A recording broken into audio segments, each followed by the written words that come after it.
Michelle Mulvey, nee Hannify, you're very welcome to the podcast. Michelle, it's great to have you on. Thanks very much, Sean. Really appreciate you taking the time out now, as so many people have had on now at the minute. Would it be right in saying you are refereeing, coaching, and playing at the minute? Yeah, doing a bit of everything now at the moment. Just getting busy again, doing a little bit of refereeing, not that much now at the moment, but back doing a bit of coaching, all right, and playing a bit myself, having training now, a good bit now at the minute. Yeah, so how are you juggling all that? Well, difficult enough now, I suppose, but yeah, but I'm coaching the under-16 girls now here in Carrick-Edmonds, and they were out on Tuesday, had the first round of the championship against Clongish. So they're out, they're out now for the next few Tuesdays. So kept busy with their training, and then obviously I have my own training, then doing a little bit with Carrick-Edmonds as well. So busy now at the moment because the championship is starting up now on the 5th of August is the first game. You won't find that coming around now. And how are you finding everything being back? Like, do you find it a big change with everything that's going on? Yeah, it's a big change, but a good change. It's nice to get back. Like, you know, it was grand at the start. You know, I was working, and then I was off work, and then I was redeployed, and then kind of I had a bit more time at home. And, you know, it was great. We had the team challenges. I heard some of the other girls talking about team challenges with their club. So that kept going, and we were running the roads and cycling. I actually bought a new bike as well, and the bike works scheme. Yeah, so I always said I'd try out cycling. I never really got into it, but I enjoyed that. So we were kept busy at that. But like after a few weeks, like, you know, you had enough. You just hoping things would get back to normal, but it kind of dragged on longer, I suppose, than we thought, you know. Yeah, for but sure. It's good to get back into it now again, you know. Definitely. You strike me as someone now that wouldn't stay idle for too long.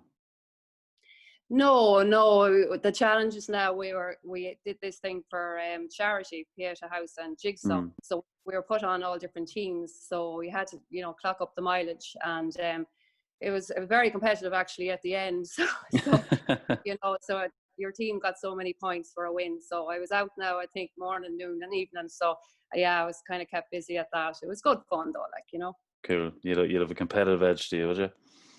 Yeah, I definitely have that anyway. I think the girls say I'm probably the most competitive on the team, even at my age now at this stage. And going as strong as ever, because, you know, if I'm being honest, like mostly, especially with your involvement back in, you know, from '96 on, and I had Darren McGann on there recently. You know, there's very few still going strong, you know, and still as active as yourself. Like, so full credit to you. Well, I've said I was retiring, I'd say, for the last 4 years, and the girls are sick of it now at this stage. You just said you're just never going to go. Yeah. I'd say you're saying it longer than that. Well, yeah, maybe so. But it's hard, you know. You're just. I know. It's you know, it's nearly harder to coach sometimes. I feel you're nearly under pressure more on the sideline at times. Like, it's nearly easier just to go out and play, you know. Yeah. So I suppose when you're enjoying it, I suppose keep at it, you know. And once you're injury free, I suppose is another big thing as well. But I've had a few knocks here and there, but like if you're fairly fit and kind of can keep up with the girls, sure might as well keep at it. And the beauty this year with Carrick-Edmonds is because we've so many girls out of training, there's over 40 girls. We have 2 teams entered into the championship this year. We have a junior side and obviously we have a senior side as well. So look, it gives a chance for girls to, you know, compete and make the junior team as well. So, you know, it's good. It's great. It's a great link actually to have, isn't it? You know, because if girls are performing well at the junior, then they can get an opportunity at senior. You know, it's good. Well, that's it. It. Now we have to name our 15 now with this weekend. So that's going to be a job in itself now for the new management, you know. But look, at least when everybody's gone out to training, they have a chance of making either team. So like it's good that way as well, you know. That's brilliant. It's quite unusual. Like, there's not too many teams that have that at the moment. No, I don't think there was any other team in Longford. No. I'm not sure on that, but look, if we were him and Hon about it, and I said, sure, there's so many girls there, you know, just go for it and see what happens. There's only like 3 teams in the junior, so you're only going to have a home and away, so you're not going to have loads of games or that, you know. So, you know, might as well just go for it and see how it works out. And it works out well this year. And the numbers are up. We'll continue, like, you know. Brilliant. Look, at the very best luck to you. Thanks. Before we move on, as I said, when I got your accolades off you, Michelle, again, very, very overwhelming. Like, and we'll try and cover them as best we can. I want to start off with some of your individual honors, and most recently, you were named on, the best Longford Ladies 15 between 95 and 2020. Most times when I ask somebody this question, they're retired and they're not really playing, and they kind of would reflect back on something like this, or an award or an achievement. When I suppose when you got word that obviously your talents were, it's like it's almost like the ultimate recognition, and it's such a prestigious award. How did it make you feel, or what was your view towards it? Or are you still very driven to succeed? Yeah, that was a great honor. Like, I suppose my two brothers got on that team, and I says I wasn't letting them away with it. I was slagging them. So it was nice to to be mentioned. There was lots of honorary mentions as well. There was a few girls there that I were deserving of the place as much as I was. So I was delighted just to make the final 15, because there was a couple of girls there from Kilo that could easily have taken my spot, so I was delighted just to make the final 15, and I suppose it's worth it in the end for playing. Maybe I got it because I'm playing for so long, I don't know. Well, not at all, no. It was a nice honor. I was delighted with it, Yeah, and you like there's especially in your family as well. There's I think there's a few members in your family. As you said, the lads as well, and even before you, like. Oh, Jimmy, I think got some Yeah. Millennium Award, and so did Grandad. So it's kind of it's a lovely thing to have. Yeah, I suppose. Yes, I suppose sometimes the girls are forgotten about too. So I suppose it was nice to have. It was a good idea. I think they've done it in a couple of counties. So I think it was Michelle Farrell, Mary Kieran, and Dara McGann. Yeah. Had the hard task of trying to, dwindle it down to the last 15.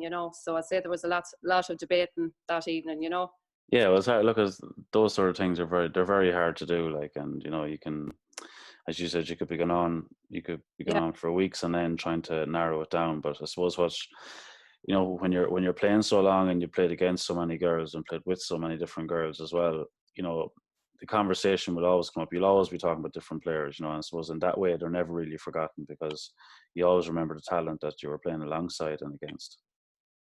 Yeah, absolutely. Like, we had some great girls there that, I'm glad that they weren't forgotten about. I think they've thought of everybody, because a lot of girls got honorary mentions. So, it kind of does, you do think back to the time that you played against all these girls. And like, I played against them, and now I've moved on and playing with a younger generation now. So kind of got a bit of both. So I suppose it's nice, for that reason, Oh, look, it's well deserved and great recognition. So fair play to you. And tell me about the VEC Sports Star Awards, which you achieved in 93, 94, 96 and 2000. Yeah, that was something that was ran, it's forgotten. It hasn't been run now in a long time, obviously. I think it finished in 2001, but it was a sports Sports Stars program that was on the telly, and it was Jack O'Shea was on it, and Colin O'Rourke and Pat Spillane and all these well-known footballers, and it kind of took off from there. It was on the telly, so I think each county then decided to run their own. So the VEC there on the Battery Road ran the Longford one. So basically you had so many events, and you chose 5. I think the men had to choose more events. So there was different ones. There was basketball, and there was I think running. There was a long kick, and goal scoring. There was different ones, whatever. There was swimming, I think, as well. So you chose your best 5 events, or that you thought was your best 5 events, and then you got, depending on how you did, then you just got the award. Brilliant. So what 5 events did you pick? I can only think of 4. Okay, I think I mentioned them there. Not the swimming one anyway, but I did the long kick, and I did the layups. That's the basketball one. Yeah. I did the goal scoring one, and I did I think it was sprint or running one. And I can't remember the last one now, to be honest, so long ago. But 2000 was the last time I did it, and then I think Adriana Amelia then won it in 2001, and she was the last one to win it. But the funny thing was that I actually have the cup out in the garage there at the moment now. It's a bit of polishing up. But my friend Helens was working at some job, and he found the cup in a skip. Go away. Yeah, found it in a skip. and landed here one morning and just, you know, produced this. Now you could hardly see some of the names on it, so it'd be nice to get it done up. And I couldn't believe it, like, you know, so it was mad. Yeah, absolutely mad. Found in a skip, and it just came in here one morning, friend of Kevin's, and said, look what I found, and gave it to me. So have and it there. This is the cup that would have been passed around. You would have had it in this is the cup that was passed down each year. We'll have to hunt down Adriana and find out what happened to that cup. Oh God, maybe I should have mentioned her name. But I think I don't think it was out of the Cashel area. I think it was somewhere in town. But look, that's it. I'm delighted to have it now anyway. Well, very good. God, that is just so random. Jeez. Yeah, very bizarre. And it's in safe hands again. You're starting to polish it. I might have to get Daddy on the job now for that one. Nice to have it in 2020, yeah. Yeah. Your replacement All-Star then in '96. Obviously, you know, '96 was a successful year for you, but obviously a tough one at the end too. You know, coming up short. Yeah, that was, I suppose, a tough year. But look at you, they say you have to lose one to win one, and I think the reason why I got that replacement All-Star was I got player of the match in that 1996 one. So I suppose they automatically get the replacement All-Star. Look, it's not a full All-Star, but sure, it's something anyway, you know, from it. But it's yeah, I actually was saying this with Dara. It's just like, you know, the way it was even phrased, like replacement All-Star. You know, it's like it's an All-Star recognition at the end of the day. It's a great achievement, and even like to get player of the game on the losing side it's a very, very rare thing. So yeah, very special, like, in a way. Yeah, I remember being at the presentation, all right, I think it was in Balls Bridge or something, and we were at the Clare team, and they were calling it out, like, you know, and we were just kind of sitting there, and then they called out my name, and like they all started cheering and something like that. So it was nice to finish something on a high, you know. So I don't know whether the Clare team now were too happy about it, but anyway, I went up that and I was happy enough that day. Yeah, no harm, because it's a hard one, like, you know, because you're after being, you know, you've lost the game, but yet it's a really special thing to win player of the game on the losing side. You know, it's such a difficult thing, and you don't see it too often at all. So I'm sure it was a hard thing to receive at the time, but obviously you're proud afterwards. Yeah, that's it. But sure, little did we know we were going to go out the following year and win it. Like, you know, suppose you are down in the dumps at the time, but sure, you know, made us a stronger team and more united. And we knew like we had to perform better on the day if we were going to win. And look, we did the following year. So, you know, it paid off. Great hunger for the following year, yeah. Absolutely, yeah. The Kilmacud Sevens, you were 2001 winners of the Kilmacud Sevens with the Garda team, and you were a player of that tournament as well. How did you find the Sevens competition? It's tough going. Absolutely loved it. Loved the Sevens because it's all fast football, like, you know, so up and down the whole time. So I loved that now. But yeah, I remember it was tough in the final, and you know, just a goal, like, I think there was very little in the difference in the end anyway, but we won it. But yeah, it was nice to win that, because playing with Garda for a good few years, and we had won nothing really at the end of the day. We got to 3 county finals and had lost all 3 of them. And in, I think, 2002 was my last year playing with them, and we played against Ballybode and St. Enda's, and they were the real kingpins at the time, you know. They were winners year after year, and they beat us by 3 points in the final, and it was a game we should have won.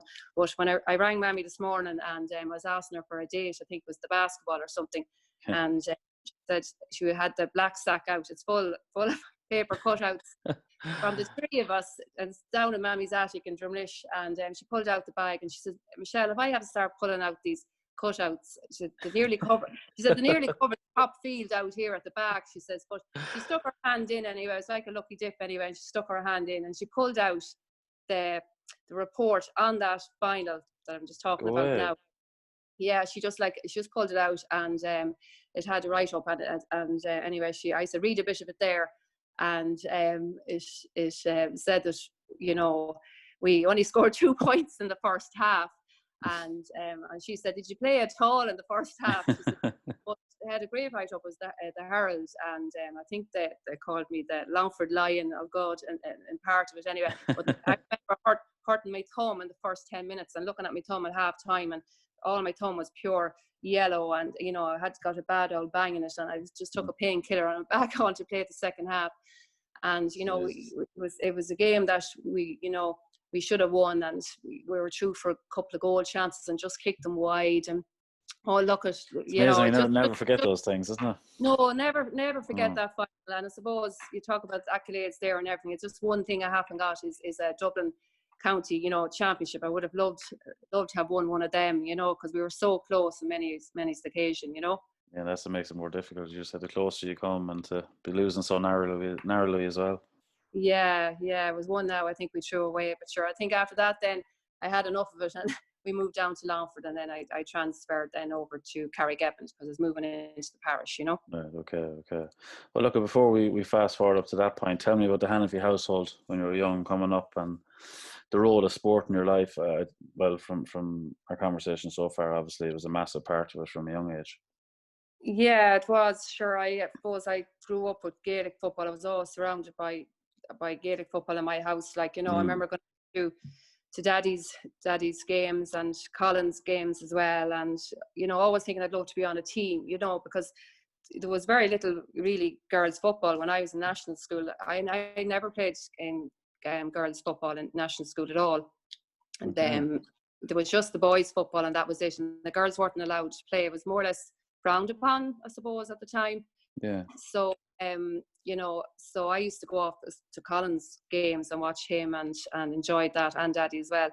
And I suppose really I only got into football, I suppose, in my teenage years when St. Helens set up, you know. Yeah. What age were you when you started playing with them? Now, I can't remember the exact age, but I think I was early teens, you know. Okay. So before St. Helens, there was Ayr Oak. So the club was called Ayr Oak. So so they changed the name then later on to St. Helens. So we were trying to think of a new name because there were so many new players, and all the old players had moved on, and the only player that was left really was Christina Jordan, and she played with us for a good few years. And we met one evening in the tavern and had a meeting, and we came up with this name anyway, St. Helens. So I kind of said, that sounds okay. So we went with that. So when so it was kind of late enough on when I started, really, you know, truth be told, you know. Yeah, it's amazing to think you never got to play any school football at all. That must be very tough. No, yeah, it was like, and I used to, you know, tag along with Colin because we were both in the same class, you know. Yeah. Yeah, and everywhere he went, I suppose I was behind him, annoying him, because he used to go off and play football with the lads and down at the back of the school field, and I was always there with them and playing with the lads, you know. So I was more of a tomboy, I think, than anything. But in school, they used to be out training, you know, outside, and the girls were inside, and we used to be knitting and sewing. And I used to be looking out these big long windows, and I used to be looking out over the top and looking out and playing football, and I wasn't a happy camper now. I wasn't knitting anyway. Knitting ferociously. Oh, stop. Yeah, I said them boys knew well you were well able to mix with them. Well, yeah, I gave as good as I got anyway, you know, but sure, it stood to me anyway, you know. Yeah, and you're a community game winner as well, the 100-meter winner from under-8 right up to under-16, and in 1980 you were Connacht sprint champion. So obviously you had ridiculous pace at that time. Was that always the case from a young age? Well, community games was huge, like years ago. You know, it was everyone met out the local pitch in Monaduff and brought their picnics and, you know, made a day out of it, really. You know, it's so different now. You kind of just go and get the events ran off quickly and go home. But like years ago, it was a whole day event. You'd have the blanket out and your picnic and the whole lot, and you'd run off a pile of events, and you'd have sack races, and you have the whole lot, and leg and spoon race. So it was, and then you have the mammies and daddies race. I think Daddy and Mammy, won one year. I was very, very proud of them. So yeah, it's funny, but kind of just did the sprints, and then you went to then run for Drumnish then in Longford and won that. And I suppose just kind of your 2 years that won it at the same age group, so kind of won it in you know, out of my year and in my year. So from there, then you went to Mosney. It was Mosney at the time. Yeah, that's right. You probably remember when you know, that time you know, you went on a coach and you were gone for the weekend. You went on a Friday and you weren't back to the Sunday. You stayed in chalets. And that's, so I remember going off, like when I was really young, Mommy and Daddy obviously let me off, and I remember going off there for the whole weekend when I was only 7 and 8, like, you know, but that's the way it was done years ago. And then you got your tracksuits and the whole lot, but it was good fun and something different. I enjoyed it, you know. Yeah, big change. I suppose that was your, like, you didn't have the opportunity to play much sports, so that was your main thing, really, wasn't it? Well, that's it, you see, because I'd no football or basketball then. It was running from the start, but it was down to our master Fitzpatrick, as we called him, John Fitzpatrick. He was big into the, you know, you had John Fitzpatrick on there recently, and Enda is into it as well. So the whole family, Sinead, were all into athletics. So, you know, most of the time, really, you know, it was mostly cross country we went off to. But I did it anyway, the cross country, but I probably wasn't a lover of the longer distances. I preferred the sprinting. And yeah, that was kind of my thing, you know. I preferred it. But yeah, Colin, I think, was better at the long distance than I was. He done a lot of cross country running. He did. Yeah, he did. Yeah. I don't really remember that much about the run. I remember running for the Connachts, and I won a couple of things at the Connachts, and then I went to Santry and I did the All Irelands there, and did the 200 meter sprint in Santry. And I was nervous, you know, before the race, and you had to get into the blocks. And sure, I wouldn't have been used to getting into the blocks at all, really, you know. So when your man starts the race, I broke, and your man came down beside me and said, if you break the next time, you're disqualified. You're disqualified, he says. And I think by the time I got up, they were around the first bend before I got up the second time he starts the race. But, like, you know, it was... You get such a shock nearly. Yeah, he came right up beside me, and it gave me kind of a fright, you know. So enjoyed the run, and it was, you know, the sprinting, I suppose. But as I got older, I probably preferred the longer distance. Like I've done a few 5Ks and the Ardor run and the Brennan run. I've done a few of them, and I like it now, you know. Yeah, I know, I can relate to that myself. I got some Mosney on me again myself, and just as you're saying that from the start line, I remember looking back, and the lads I was racing against, they all had the spikes, you know, the proper racing shoes and everything, and I was there in a pair. I think it was in my socks or barefoot, but sure, I remember slipping anyway. You'd be so unprepared at that stage, you know. It's a whole new ball game. Absolutely. But I remember Colin, he did the cross country, and I was proud of him that day because it was snowing. And Colin ran the race. He'd probably tell you himself sometime, but he ran the race in his bare feet. It was like Solar Bud at the time, and won the race. Imagine his bare feet. I don't know how far he ran, but probably purple at the end of it. I said, God, Mammy and Daddy, could you not afford a pair of spikes for me? He probably wouldn't have ran. He probably preferred the bare feet. He got so used to running in the feet, but because it was the snow in particular. Yeah. Oh Lord, I can't even imagine that. Jesus. So when you start, obviously, like a huge success within Helens, Michelle, as well, like winning senior championships in 1990, 92, 93, 94, and 96. Talk to me a bit about that. What age were you on your first one? Oh God, 16. Yeah. 16, yeah. Wow. Telling me, I was 16, I think, when I won the first one. Yeah, and then we won, I think, was just 3 in a row, wasn't it? Yeah, I think we won 3 in a row then around then. And then in 95, I went to Chicago for the summer and played football over there. Good one. Yeah, I went was that a big decision back then? Yeah, I just wanted to do something different, I suppose. And good on you. my friend Evelyn Griffin, she had an uncle out in Chicago, so we went over and stayed with him. So we had somebody to go to, so it was grand. So 95, I went over there from May till September. I came back, and so I missed all the football that year. So what we had played, I enjoyed the football out in America. So it was, you know, it was a good experience, you know. Did Helens win that in 95? You see, didn't you see that? Lord, forever holding it against you. Forgive me for asking. I was curious. I couldn't but ask. Sorry. It's such a young age to win your first one, Michelle. You know, and I suppose as you went on, then each of them meant something different to you.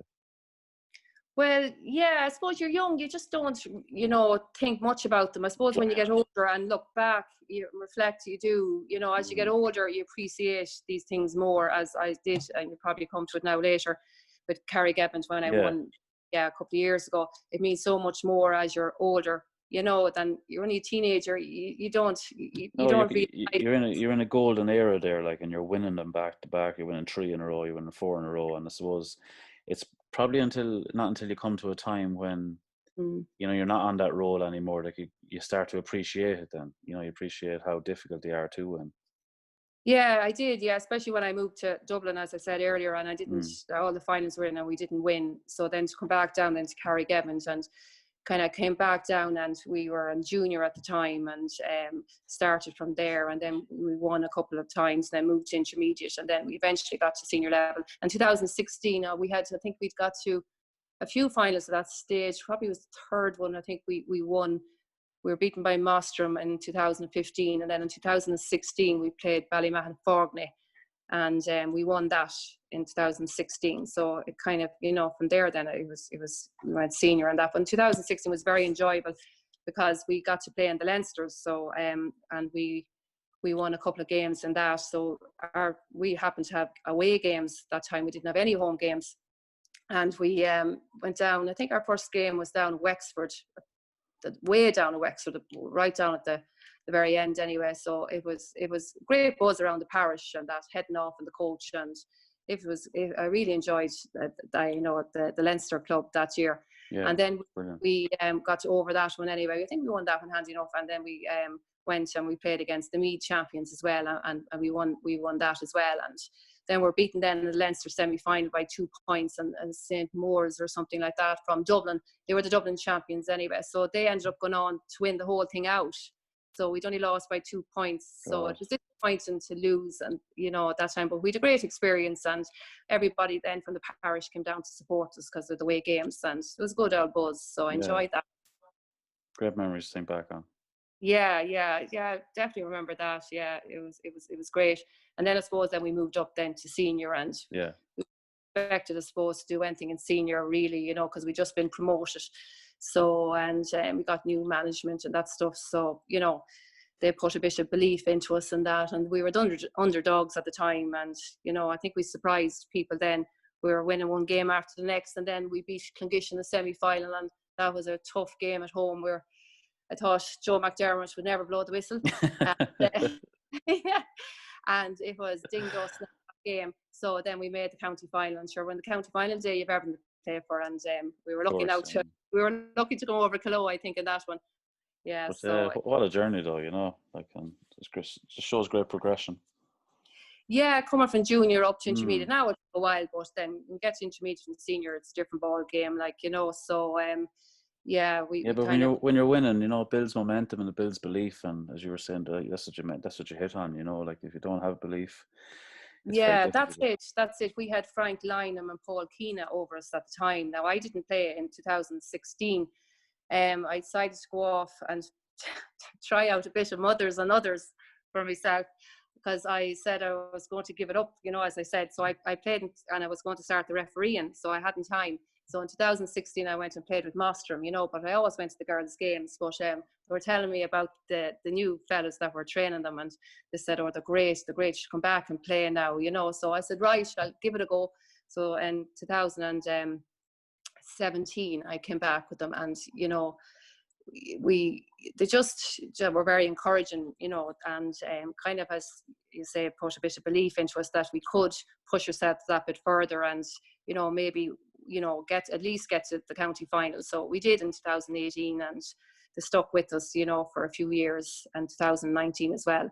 So it was nice just to win it out. Brilliant. And even for you, with so many highlights throughout your career, to be still experienced in that, I'm sure there's so many girls out there that are striving to get to that level. I bet you feel really appreciative. Yeah, absolutely. Yeah, and in 2019 as well. Now we didn't win the championship. We won the Division 1 league, and the club had never. And the Gold Cup as well, wasn't it? And the Gold Cup is the competition for non-county players, but still it was a lot of our team. Lovely one to win, yeah. So we hadn't won that before either. So it was nice to win that. And something else I didn't mention there either. We had, as I said, we had 2 teams as well last year. But we entered them in just the league. So we had a team in Division 2 league and a Division 1 league. And we got to the final of the Division 2 league. It was like a 2B, so we got to the final of it. Okay.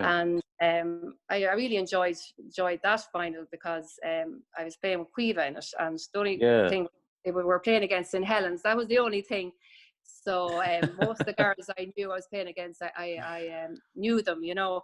I know. And it's funny how it turns out, isn't it?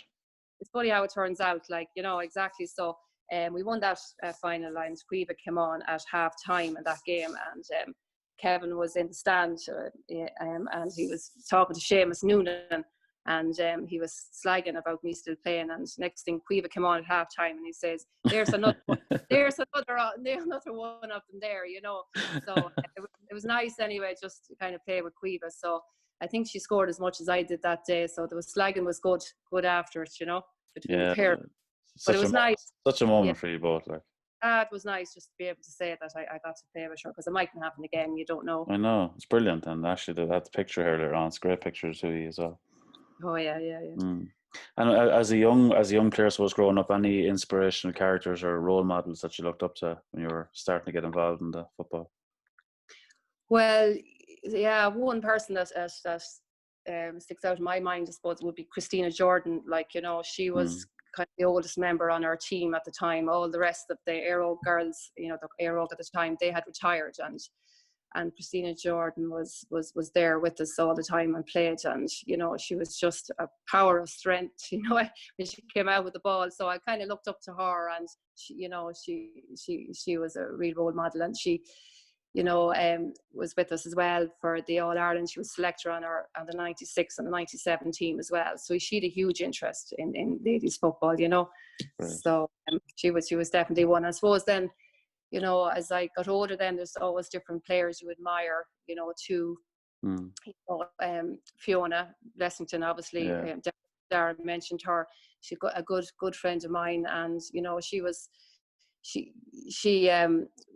just so talented, like kick with the left foot, right foot, and she just had a serious engine on her. She was another girl you admire, and has won lots of awards as well. And another girl as well, Alison Smith.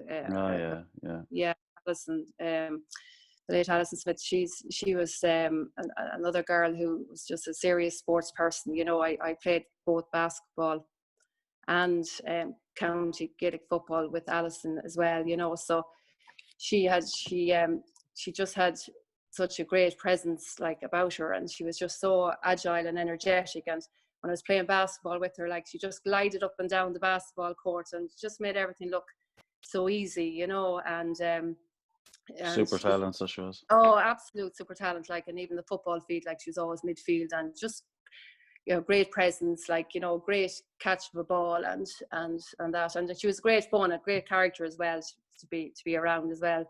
You know, we're going off to county games on the bus. She was always the life and soul of the thing, you know, and songs, she'd be in the middle of it. So like she was you know, great, you know, and I was delighted that she made the midfield position as well on that team as well, well deserving of it as well. It's lovely to have the cup named after her as well, you know. It's a great way of keeping her memory alive. Yeah, absolutely. And the basketball, the Falcons tournaments, they used to have it every Easter, and they called after Alison Smith tournament. So we won it out just the Easter after her passing. So you know, it was nice, you know, to win it in her honour as well, you know.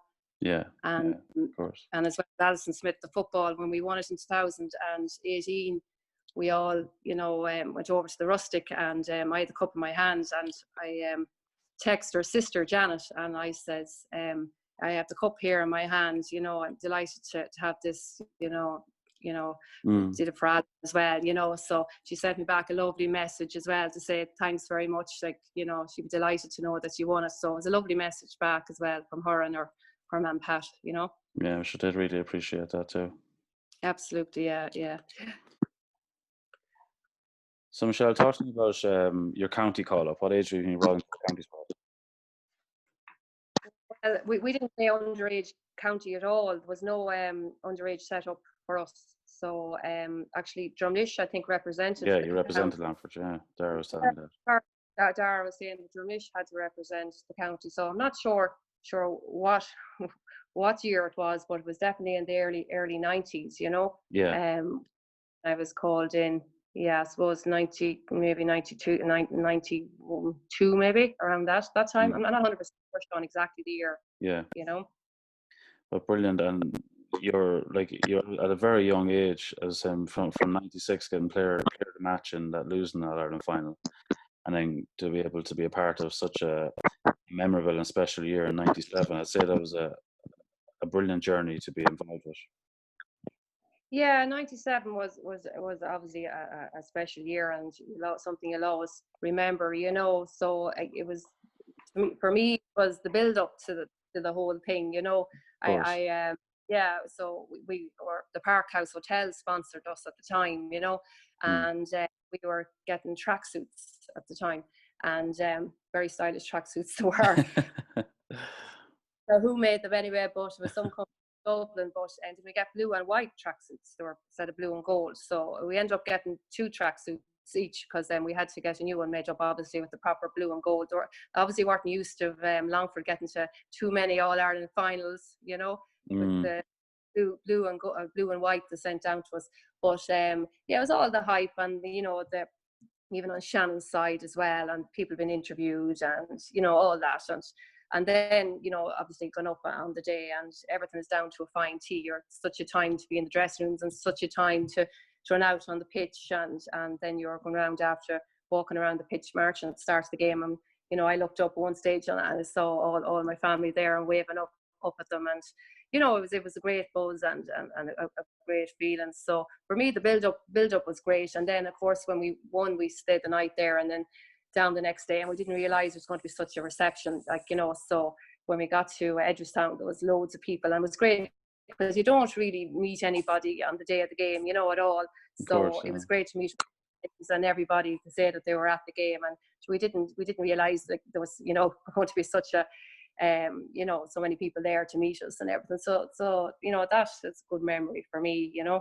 You didn't find yourself in the cinema with the rest of them, no? How did you hear about that one? Dara revealed it, sure. Oh, right. Yeah, she let the cat out of the bag. Yeah, I thought it was the most random thing I've heard. Yeah, they went to the cinema, and because I was one of the oldest on the team, I said, I'm going to no cinema. You must be joking. I ended up in the snug bar with all the lads, and had a few pints and chilled out. I says, whenever you get back from the cinema, let me know and I'll meet up with you. So I me now, all right, going down to Master. So I was in fair good humour, so I was. I'd say that. It was brilliant. And talk to me a bit about that Leinster. You were the winner of the Shield with Leinster in 2000. Oh, right, yeah. I think I may have played with Leinster maybe early on in the 90s, but I don't remember them. But I definitely remember in 2000. And Mick Casey was over the team at the time, and Mike Mulvey. And I got the call anyway to go, and I said, sure, what do you think? And he said, oh, sure, go on and give it a go. And I did anyway. And you know, when you go to these places, they don't really know yet. They kind of know all the Dublin girls, and they know, of course, the bigger counties. So they all got kind of started in the first game, and we lost anyway. And so it meant, you know, if you lose the game at all, you're kind of moved down to the Shield. Okay. So I think we only got a couple of minutes there, and then I got a few minutes in the second game. So I think at the third game we played London, and I got started in that. I think it was midfield. So I had a good game that in that game. So I says, now when I get my chance, now I'm just going to go for it. So, you know, and so I played well, and I went down. Mick Casey actually came up to the game that time. I was delighted to see him, to have a bit of support. Yeah, because you're kind of on your own. You know a few girls. Oh, it's not easy, yeah. Yeah, so it was nice to have the bit of support. So I went down to Mick Casey after it. How did I do? You know, you think I'll make it for the final? He said, don't worry, you played well. You'll definitely start in the final. So look, I didn't know, but anyway, I got the start anyway, and ended up winning the Shield final. So look, it wasn't the cup, but sure, it was nice to win something. So it was. It's a brilliant, lovely medal to have as well. Yeah, it was good out. You know, it's a bit of experience, I suppose, and it was nice to do it and to say you did it. You know. Well, that Longford team paved the way for the future, like, you know, for the rest of the girls coming along the line, you know, looking up to you and wanting to taste that success as well. And like you've had such a long career, Michelle, since then. Like, what changes did you see over the year? Like, you know, as you were saying, being a part of that setup was special, and you were getting gear, and the build up to the final was brilliant, and the interviews and all that. Then I'm sure you experienced tough years after that as well. Yeah, well, look at you. I have to take, you know, it's great to be winning, but you know, that's not always going to happen. You're going to have to, you know, be able to bear, or be able, you know, with losses as well. And like we had our fair share of those as well. You know, How would they have impacted you now? Like, would you did you ever did you ever kind of question it? You know, did it ever get too tough, or were you always determined just to keep going into it? No, I'd be fairly motivated to keep going. Like we were promoted to senior level, like, you know, we whatever division, and then we were promoted to Division 1, like, and we were going off to play the likes of Waterford and all these top teams, and, you know, Mon and all these good teams, and like we were going down that journey, and like we were beaten, and then you're turning around and making the long journey back, like, you know, so, you know, it was tough, you know, because you felt like you were going down, and you didn't know what was going to happen.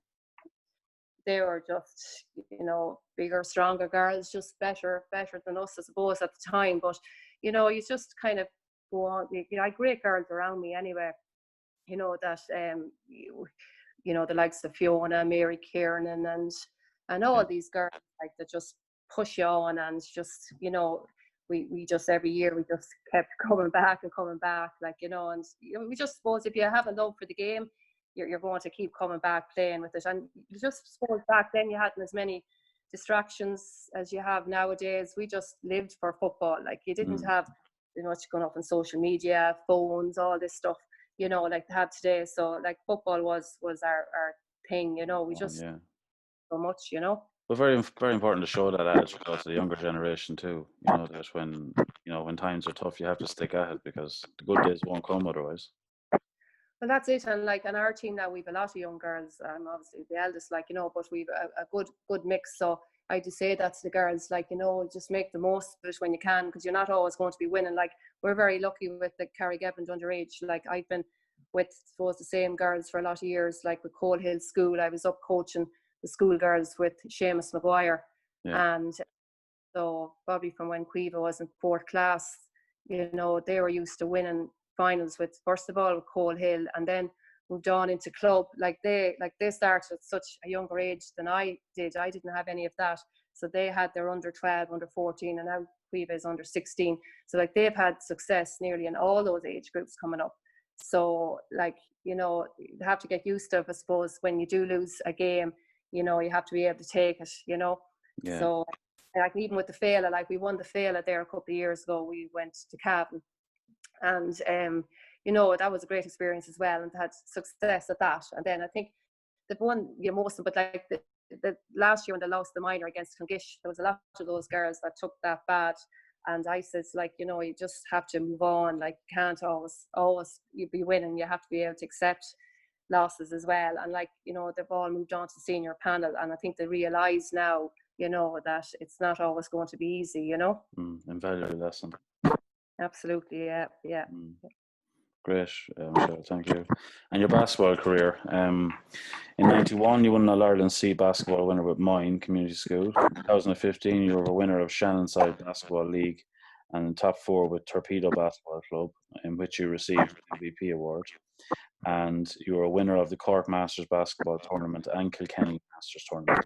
When did the basketball start for you in relation to your football timeline?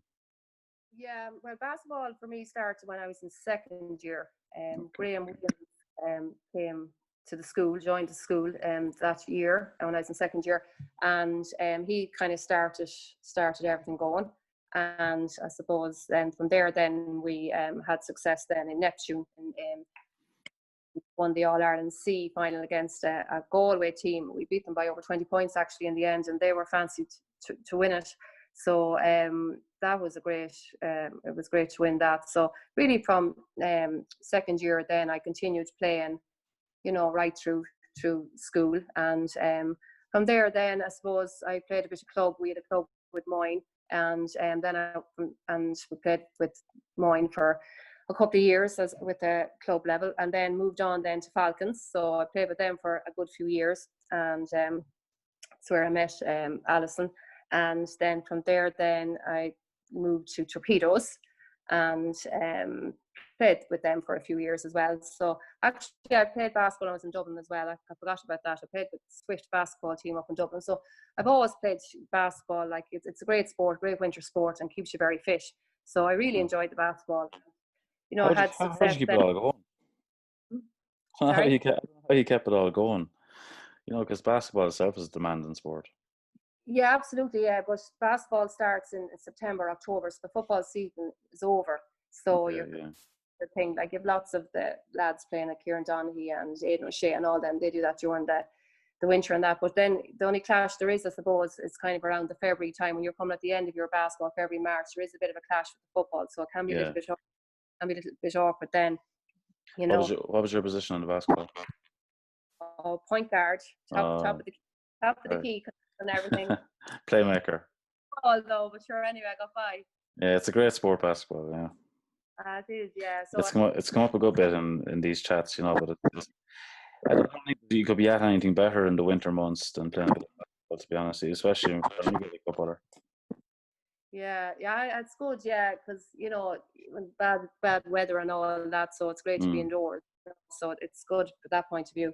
But yeah, with Torpedoes, yeah, we won that. That was the Shannon Side League. We won the double. So you play whatever games, and see, we used to be in the Midland League years ago. So I played in the Midland, but then the area board changed. So we were told we weren't allowed to play in the Midland area. That would be kind of Portlaoise, down Ballyroan, all that area. So we had to move then to the Shannon Side League. So teams from Castlerea and Muckle are in it, and Drumlish have a team in it, and Carrick and Shannon, those teams. And I was with Torpedoes. So in 2015 we won the double, and we played the league games. We won all those, and then there was a top 4. So that is ran over a weekend. So we play probably a semi on the Saturday, play the final on the Sunday. So we won that. It was nice to win that year, and you know. Your MVP award then on top of it all, which is lovely. Oh, sure, look at I was just happy. To win it that day, you know. But I enjoyed the basketball, and then you know, it's basketball is great because you can play at an older age. Definitely basketball, because you have the masters, which is the over 40s, and like there's over 50s as well. So I can still play. It's great. It's great that those competitions are being ran, you know. Oh, they're great. Yeah, absolutely. Like, I was playing with Dublin All-Stars. So like the first taste I got of the Masters was in Glasgow. So I went over to Glasgow there for a weekend and played with Mayo Masters. And it was a great experience. So I got the buzz for it, loved it. And then you get to meet more people over there, because no one really knew me as such. So then a girl from Dublin asked me would I mind playing with her team when, you know, back in Ireland. And I said, sure, just give me a buzz or a text, whatever you want me to play, and if it suits, I'll play. So yeah, I went down to the Cork and Neptune, and it was a day tournament. So went down with my son Brian, came down with me, and it was just such a spin down. It was absolutely wrecked, driving all the way down and then playing and winning. But the only thing, yeah, we won, so it wasn't too bad, the journey back. And once we won it, it was great, you know. And Kilkenny Masters as well, that just happened before the lockdown now, so that was the last of the basketball, was just a week before it, so we were lucky to get that played off. So I was playing with Dublin All-Stars down there, you know, so enjoyed that as well. We stayed, that was a weekend, so we had a bit of crack, of course, you know yourself, went out that night. Fair play to you. Brilliant to hear, like, you know, going as strong as ever and still, you know, living those experiences, you know. It's brilliant. Yeah, sure, keeps you going, I suppose. Yeah, no, it's not too many now get away for a weekend, play a bit of sport. It's brilliant. Price now when I came back now, all right.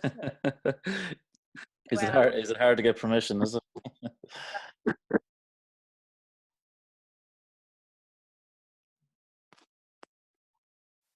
Hello? Yeah, you there, Michelle? Sorry, I was asking, is it hard to get permission? Well, you look at going away to Glasgow now. I don't think I'll be going abroad now too much. Oh, But I know. like, there's like many of us.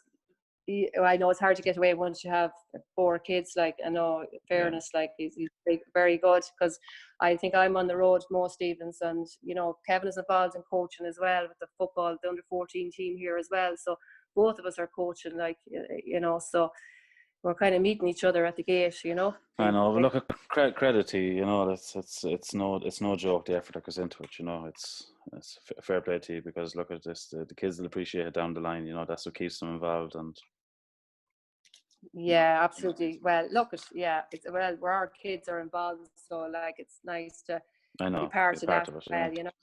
Yeah. Hello, and play alongside them. Well, yeah, I suppose. Brilliant. You've touched on your Carrick-Edmonds journey there earlier on, Michelle. I just want to go through your accolades with them to date. Junior champions 2003, 2006, intermediate champions 2008 and 2016, 08 and 09 intermediate Leinster champions. Is that correct? Let me just check that one. 2008, 2009. Yeah. Oh, yeah. I am. That's intermediate champions. Yeah, intermediate champions. Yeah. And then 2018 senior champions, and 2019 your Division 1 league winners and Gold Cup winners. You've touched on that journey. When you came back to Dublin to join, how was that transition? Was it a tough one? Do you find it kind of reinvigorated you a bit?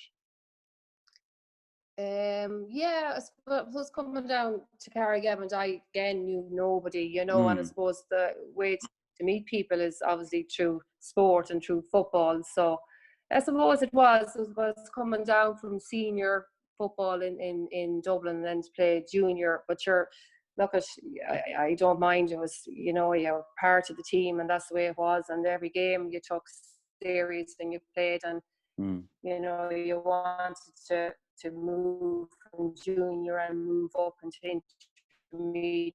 So that was the incentive there. So I suppose when we got out to junior, then, you know, we never looked back really. So we stayed in one either. Like it was like, it took us probably the 3rd time to win that as well, you know. So yeah, no, it didn't take long really. You know, you met the girls and got on well with them, and sure, you just got on with it, I suppose. So there was, So I I'm sure enjoyed everything. they were delighted to get you on board, because I'd say you played a massive part, obviously, in that progression from junior to senior. You know, a girl of your influence and, you know, your experience as well. You know, to come into a young squad and help the young girls and bring them along. Sure, you couldn't ask for better.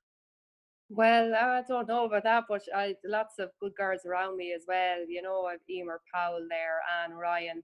You know, there's lots of experienced girls there, and was Michelle Ross at the time. Donna Lee, all those good girls, you know, that played with the county. You know, they were the type of girls as well that drove the whole team on, not just me, like, you know. So, you know, we had a good bunch of players there to start off with, you know. Yeah, the right ingredients. Yeah, and look at the journey continues for you still. It's amazing, but it's, you know, I'm sure. I give it one more year. Maybe, Sean. So you got you every time you said that. I know. Well, based on what you said so far now, I don't believe you. But anyway. Well, this junior team now might be. Sorry, Michelle, your audio is a bit off there now. You okay? Can you hear me now? I hear you, yeah. Yeah, cool. And you joined referee in 2016. Am I correct in saying that? Yeah, I did. Like, how did that come about, or how did you feel? Where did that thought process come from? Right, I want to go into refereeing. Where did that interest come from? Well, that was because I was planning on retiring, I suppose, at the time, and I wanted to still involved in it and keep fit, and, you know, I enjoyed the game so much. So I think a text came out actually from the Carrick-Edmonds if anyone was interested in the referees course. So I said, sure, look, I'll go into Pierce Park and give it a go and see. Initially I actually thought it was for a ladies referee course, but sure, I went in anyway and passed no remarks. But there was another girl there and it wasn't too bad, Mandy Matthews at the time. Yeah, no, Mandy. So I was the only girl in there, and sure, look, the lads were sound and got on grand with them, and just said I'd you know, give it a go. But look, it's hard to keep everything going. I just did some underage and games and stuff like that, and I did the biggest game I did, I suppose, was the Father Manning Cup in Pierce Park against Sligo and Wicklow. That was probably the biggest game I did, you know. So it's hard, I suppose, to keep everything going. Like when I was playing the football, I used to coming back from refereeing games and then going straight into my training and getting only probably half of the training session with Carrick-Edmonds, you know. So we were kind of was running from one thing to the next that time, you know. So I kind of took a step back kind of a little bit, and I told them that I'd probably just do the line and help them out kind of when they need me. So yeah, it's very hard to keep it all going. Refereeing with this year. Yeah, it's very hard to keep it all. Actually, it's like, you know, so especially with the kids, like, because like a few times I, you know, missed a couple of their games because of it, you know. Yeah. And then look, as you said, when you still have such a hunger to play, you want to play more than referee, you know, if you're being honest about it. Because, you know, you're thinking when you finally do call it a day, you'll have all the time to referee games. Well, that's it. Yeah. So whenever I hang up the boots, I'll probably get into it a little bit better, like, you know. But yeah, like the lads are good to give you great encouragement. And they always say to me, you know, Michelle, would you not step up and maybe referee some of the men's games and that? They said sometimes they're easier to ref than the underage games, because you don't always have the mammies and daddies at the games shouting at you. Yeah, well, absolutely. I think that'll be brilliant. How do you feel about that? Yeah, it might be something, maybe start off maybe the junior teams and kind of work my way up, maybe do that all right, but not this year now. So maybe next year I think I might take it a bit more serious and kind of spend more time at it, you know. Put a bit of manners on us. Well, I don't know now. They might listen to it, but I'll try my best. Oh, I don't know. I think it'll be a game changer. But look, it's going to happen. It's inevitable anyway, you know. Yeah. You know, I'll see how it goes now. Get through this year now and the whole lot. That's if, you know, hopefully all these games will get played in the current climate, you know. I know. We don't know what the next couple of weeks are going to hold. And have you been enjoying it so far, the referee, and has it changed anything how you view the game? Well, yeah, I suppose. I wouldn't have been the quietest on the pitch, I suppose. I heard myself when I was playing. Probably gave an odd referee a bit of abuse, maybe. Advice, we call it advice. But a few words. So I suppose you do, you know, think that you know, a referee has a hard time out there, like, you know, and not everyone going to get every call right. So everyone, you know, no one's perfect. You're going to make mistakes and stuff like that. So and then plus you just have to kind of not take anything too, you know, with people shouting at you, just try and block them out and just kind of in the moment stuff, a lot of it. Yeah, a lot of it is just, you know, and they come up and they shake your hands afterwards and they say, sorry about that, you know, I didn't mean it, just heat the moment. And I said, yeah, grand, no bother. And, you know, you just have to just pass it off, you know. Yeah, it's true. Very good. As a parent and coach, Michelle, what advice do you have for young players today? As a parent and a coach, yeah, I suppose, you know, for kids, just to kind of, for the young players, just to keep at it, really, you know. And stick with it, as you know. Practice their basic skills is very important, you know, like your left foot, your right foot, all these, your tackling, you know, all these type of skills that your coaches show you, and to listen to them.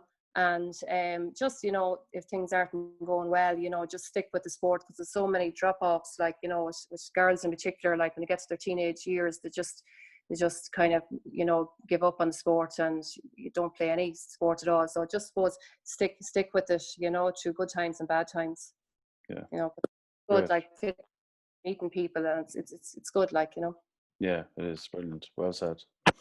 What do you consider your greatest sporting achievement today?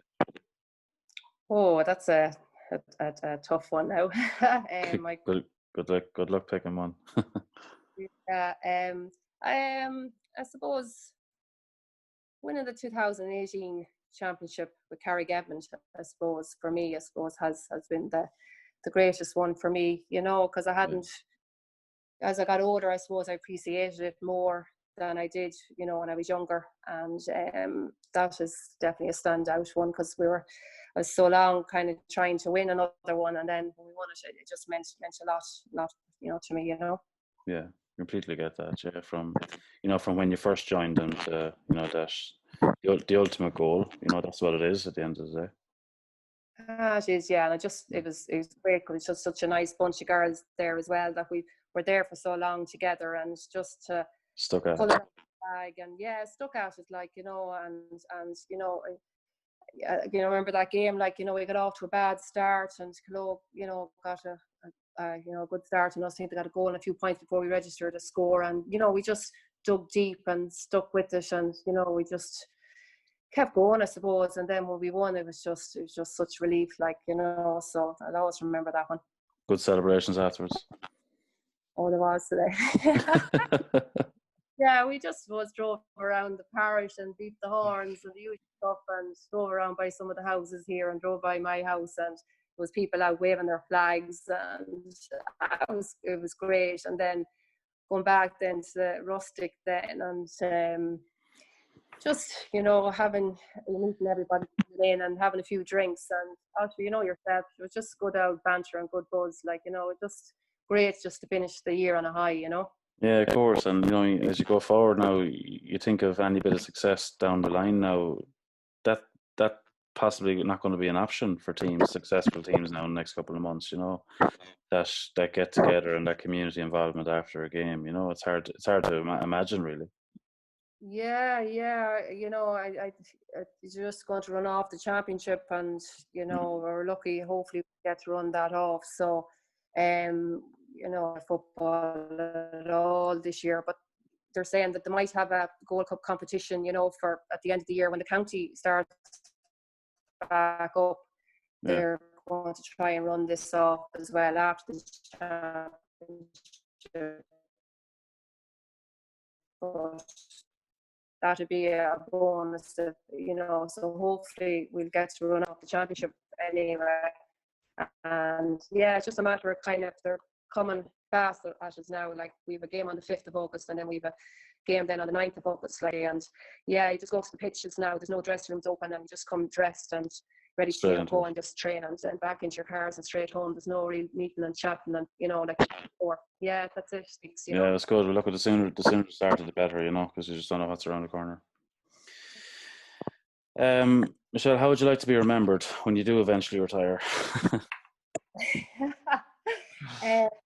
Right. Oh, look, I suppose maybe to have given something back, maybe in Carrick-Edmonds through coaching and the young school and coaching at club level, and maybe been part of the team and playing for Carrick-Edmonds, I suppose, you know. Yeah, but I don't think that's an absolute cert. I think that the service you're giving both club and county, and to be still going so strong, like it's incredible, really. No, thanks. I don't pass with much remarks, I suppose. No, I'm sure you don't. But there's lots of girls that play alongside you that, you know, look up to you so much, and I think, you know, when it's so important in a squad to have that experience around, I just think it's key for any successful team, you know, because I've said before, a lot of you can have a young group there together, and it can be very difficult for them, and they can get very disheartened if success doesn't come along, and that's why you kind of need those, you know, the few older heads that have kind of been there, taste success, but also experienced defeat, and you know, the lessons you get from that. Yeah, we've been lucky now. A lot of the young girls have had success, you know, so been lucky enough, like, yeah, but I know, like, on what you're saying, you definitely need a mix of kind of youth and experience, because when things are getting tough on the day, like, you just have to say, girls, settle the heads now, you know, and you know, sometimes they might panic, you know, on the big day. So look, you do definitely need experience as well as a bit of youth and a bit of speed. And I think they have it in Cologne as well. There's a lot of girls there that have played many years as well. So look, it's not just my team as well. It's in Cologne and other clubs that older girls to look up to, you know. Yeah, it's a great mix. Look, Longford's very competitive at the minute. Ladies football is very competitive. It's in a good place. Oh, it is. You have the Slashers there who won it last year, and like, they're very strong. Like, you know, there's 2 groups this year, like, you know, and anyone, you know, can win it. Clongish, Strong, Cologne are always there as well. So like, anyone, it's anyone can win it this year. So like, the standard of football in Longford is very good. Like, you know, so yeah, look, I'm looking forward to getting involved now and playing and just seeing how we get on, you know. Great stuff, great stuff. Okay, we reached around the spots. Who was the favourite in the Hannify household? Who's the favourite? David. Would he agree to that, would he? He was kind of the youngest, so I think he got away with more. Very good, very good. Thanks for your honesty. The best player you've played with? Best player I played with, Fiona Blessington. Very good, very good. Yeah, definitely. Yeah. Played with lots of Fiona. Super talent. Great, Michelle. Thanks very much. Michelle, thank you. That was brilliant. You're an amazing role model for young sports people in the county now, I have to say, and to be going so strong still, it's incredible. You know, it just goes to show, you know, once you're enjoying the game, you know, you kind of just you just send out the message, why not keep playing for as long as you can until you're not enjoying it anymore, I suppose. That's it. Yeah. But when I go, I'd say there might be a few lads glad to see the back of me. No, well, they'll probably see a position free that they can challenge for. But no, it's incredible. I admire your motivation to keep going. Just from talking to you, it's so obvious that it's as strong as ever. It's incredible. After all the years you've given, and I know you don't even think about it that way, but to be refereeing and to be playing, to be giving so much time to it, like, you know, there's very few, if any, out there that's doing the same. I suppose once you have a love for the game, I suppose you always want to stay involved, you know. Well, look, they're a lucky club to have you now, and I don't know about that. No, look, it's no joke. Like, you know, people that get involved in coaching, like, you know, it's all voluntary at the end of the day, and it's people's time, and especially nowadays when, you know, everybody has so little time for anything, to be given so much of it to the community and to the club is a brilliant thing. Yeah, sure. Yeah, because it's great, you know, when your kids are involved as well, and that, you know, it's great to see them out playing and doing a bit as well. So, like, that's what probably keeps both myself and Kevin going, you know. Yeah, I know, it's great. Well, look, Michelle, I wish you well for the rest of the year and going forward for the future and the family, and stay safe now for the next while. And I really appreciate you coming on and sharing the story with me. It was just an honour to have you on. Really appreciate it. Oh, thanks a million, Sean, and thanks for asking me now. Appreciate it. Not at all. Thank you. Okay. Okay, Michelle. All the best. Bye. Thanks. Bye-bye.